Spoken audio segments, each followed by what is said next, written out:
Well, hey, this is Kevo Jones with another episode of the Wonderful World of Baseball Cards. Haven't done a video in a super long time, I think since probably May of 2025. Just haven't really felt too inspired to make content. Most of the card content these days is just the latest drama, market reports, gossip. So it's not really, all that interesting. And I just show pickups and show cards. So a lot of people are more interested in the drama and the gossip than the cards. But I just felt like I'd do a video, keep going with trying to keep this channel at least a little active. So I thought I'd feature some of my recent pickups. Picked this up last summer, a March of Dimes Kentucky Fried Chicken Hank Aaron card. I think this is probably from 1974, if I had to guess. I got it at the local card shop. It was just kind of loose in a bin. But to me, it looks like it's probably 1974. And I just thought it was great. It's got the old Colonel Sanders logo on there, and it's like a cheap Hank Aaron card. There's nothing on the back. But I mean, it was a couple of dollars. So when you see something like this, you just grab it to add to the collection. Nice 74 Topps All-Star of Reggie Jackson and Billy Williams. Really enjoyed this card. Saw this. This was, I think, came out of a binder at my local card shop. Just a nice looking card. The 74 All-Stars, I really like them. That Hank Aaron and Dick Allen card from this set's really cool. And there's a lot of, I think, Hall of Fame pairings from this particular All-Star set this year. So, just a 74 Topps Reggie Jackson and Billy Williams All-Star card. Picked this up at the local shop as well. This is a Topps Archives Bill Walton autograph. I'm a big Bill Walton fan. He's since left us, but a great world's tallest deadhead, Grateful Dead fan.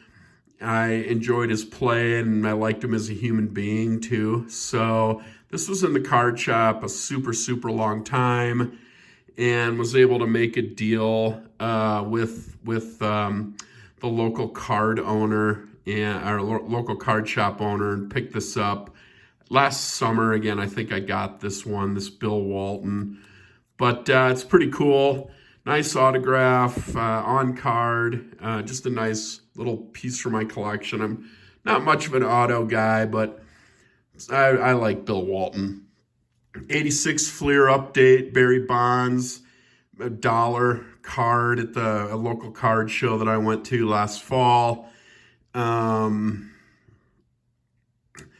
never owned one of these actually, so I just picked this up. I figured for $1. How could you beat an 86 Fleer update Barry Bonds for $1? So rookie. So I got that. 94 Prism Silver Barry Bonds. Picked this up at a card shop in Arizona over Christmas. I just love these Pacific Prism Silvers. So I picked that up. Just a really, really cool card of Bonds. And I thought I got another one too, but I guess I just got that one. And then a random from the same day I got this, just a 2022 Luminance Rogers. This was like $1 box find. I just thought that was a great looking card. Whenever I see cool Packers stuff, I buy it. So it's kind of foily and just a neat looking card. So I got this 2022 Luminance Aaron Rodgers card that kind of gives off like old Fleer Ultra vibes, like the way the name is on there. So I picked that up. Thought that was pretty cool. So you can see what I've been getting isn't like anything too crazy. I have been getting a lot of ungraded cards. just because I find a certain satisfaction in it. But I also do have some graded cards I want to show you. Picked this up at a card show in November, $5 slab. 2003 Ultra Gold Medallion, Donald Driver. This card was sitting in this $5 slab box for over a year. And every time I'd go to the show, I'd look in the bin to see if it was still there. And finally, I just decided that I was going to get it. Again, like I said, I love the cool Packers cards. So Donald Driver and Bubba Franks, the tight end there, and Ultra Gold Medallion, $5 slab for the collection. My brother gave me this one around Christmas. 2025 Panini Instant WNBA Paige Beckers, I think. So this is kind of a cool card. I think this might be her first instant card. She's with, not sure what team she's with, the Wings, whoever the Wings are. Just a cool card. I think this one has, I think she's pretty good. Like maybe better than Caitlin Clark. But I just thought this was a really cool card. He gave that to me. And then this was all pretty much like Christmas haul this year. Got a 61 Topps Willie McCovey. I think this is a better looking card than his rookie. McCovey has a lot of great looking cards over the years. He really knew how to pose for a baseball card.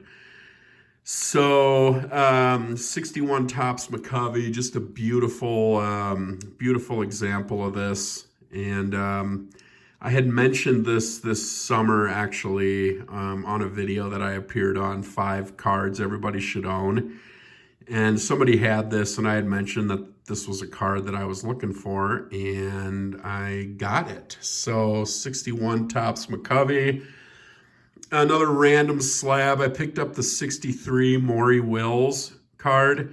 He didn't have any Topps cards until 1967, I think, because Topps snubbed him when he was a rookie.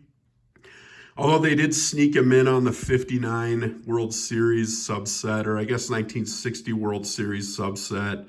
With Louis Aparicio, Maury Wills is featured pretty prominently in that card.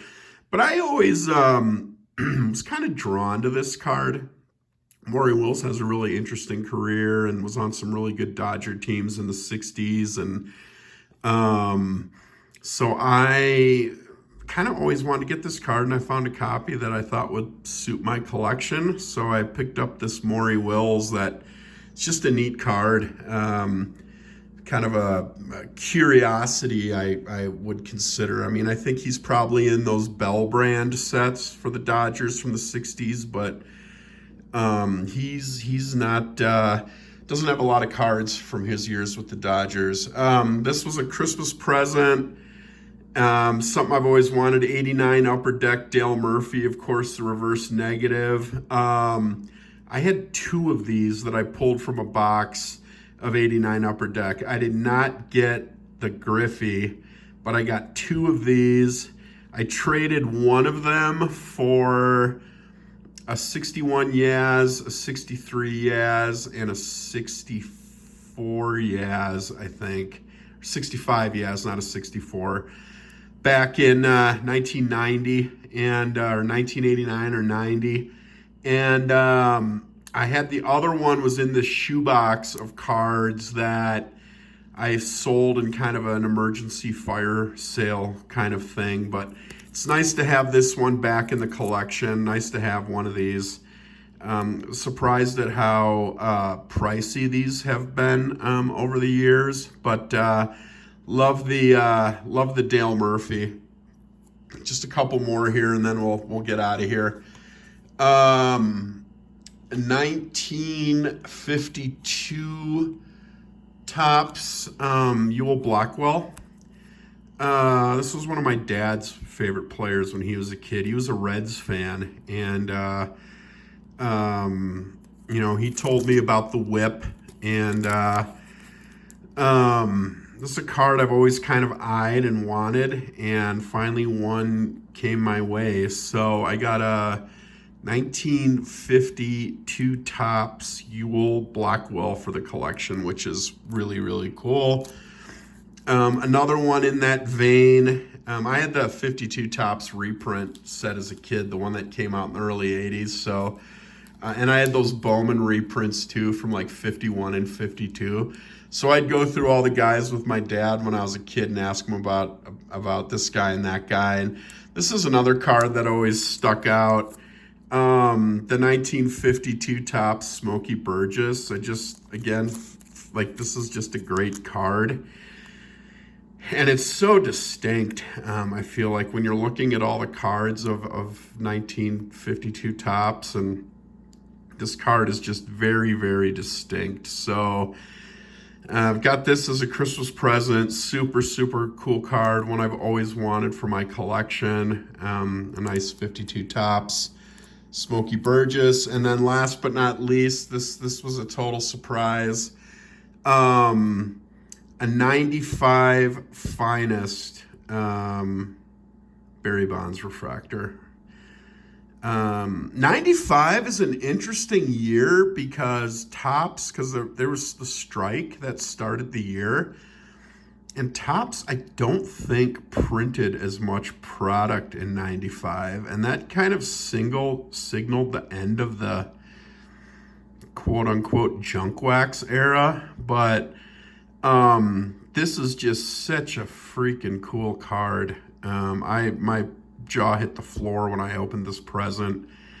And 1995 Topps Finest Barry Bonds refractor. Just like a super, super, super ripping card. So that kind of shows you what I've been up to over the last 6 months or a year. There's other stuff, but I don't want to bore you with it or go on too long. So hope you enjoyed. Kevbo Jones, Wonderful World of Baseball Cards, and I'll see y'all later.